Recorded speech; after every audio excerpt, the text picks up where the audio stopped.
Assalamualaikum warahmatullahi wabarakatuh. Kembali lagi di channel Ngoprek Semesta. Kali ini saya akan kembali membahas tentang induksi magnet, dan untuk part yang ketiga ini kita akan membahas materi tentang gaya Lorentz. Dan bagi kalian yang belum menonton part yang pertama dan part yang kedua, silakan dicari di playlist ya.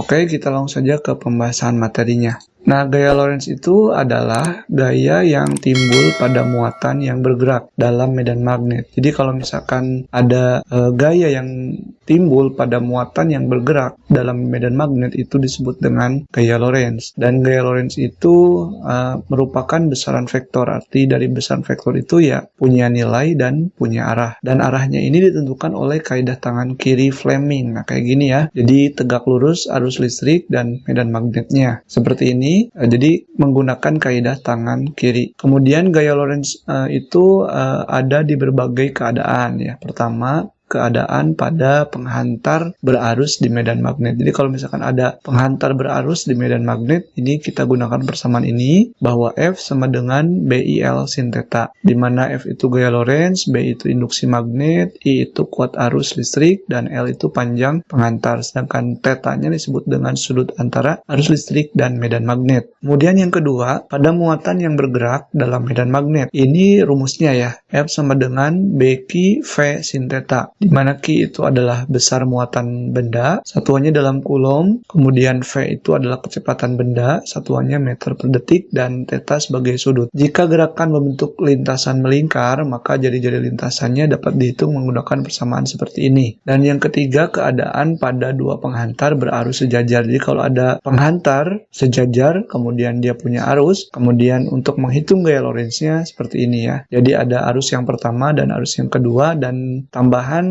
permeabilitas ruang hampa, di mana nilainya itu adalah sebesar 4pi kali 10 pangkat min 7 Weber per ampere meter ya. Gaya Lorentz itu menyebabkan penghantar saling menarik atau tolak menolak. Dua penghantar dapat saling tarik menarik jika arus yang dihasilkan searah. Jadi kalau misalkan penghantarnya itu tarik menarik, itu cirinya adalah arusnya harus searah. Jadi kalau misalkan arusnya searah, maka penghantarnya akan saling menarik dan saling menolak jika arus yang dihasilkan berlawanan. Jadi kalau misalkan arus satu ke kanan misal ya, kemudian arus satu lagi ke kiri, itu akan saling tolak menolak.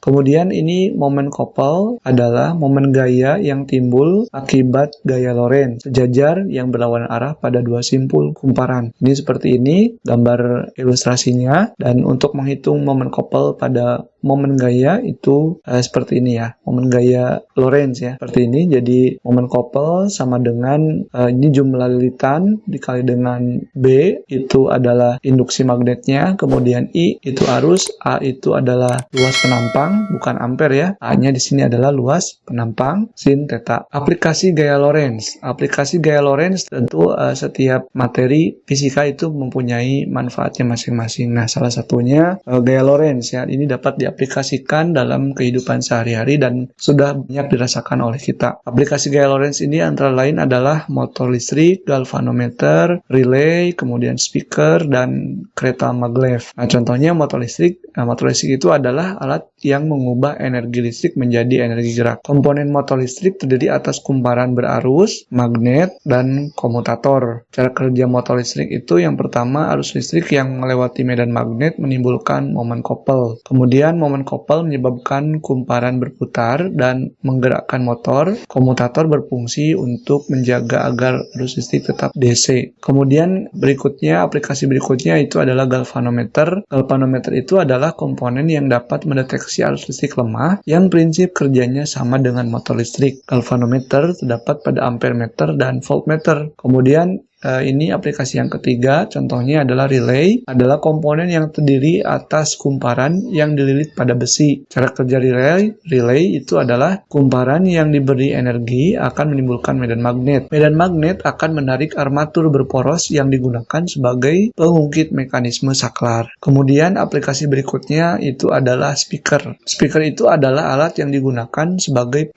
pengeras suara ya. Nah, komponen speaker terdiri atas kerucut, kumparan kumparan solenoida dan magnet. Cara kerja speaker, kumparan solenoida dipasang pada salah satu kutub magnet sehingga menghasilkan gaya Lorentz dari arus listrik AC. Gaya Lorentz berperan mengubah gelombang arus listrik AC tertentu dari receiver menjadi gelombang bunyi dengan frekuensi tertentu. Kemudian yang ketiga, kerucut dipasang di depan kumparan untuk menerima dan menyebarkan gelombang bunyi yang dihasilkan. Dan yang terakhir ini ada aplikasi berikutnya, itu adalah kereta maglev. Adalah kereta yang mengubah energi listrik menjadi energi gerak menggunakan induksi magnet. Di bagian bawah kereta terdapat magnet listrik yang melayang di atas rel bermagnet listrik. Kereta dapat bergerak lebih cepat karena gaya gesekan berkurang. Mungkin itu dulu yang disampaikan. Jadi materi tentang induksi magnet sudah selesai. Kita akan bahas latihan soalnya di pertemuan atau di video selanjutnya. Terima kasih. Assalamualaikum warahmatullahi wabarakatuh.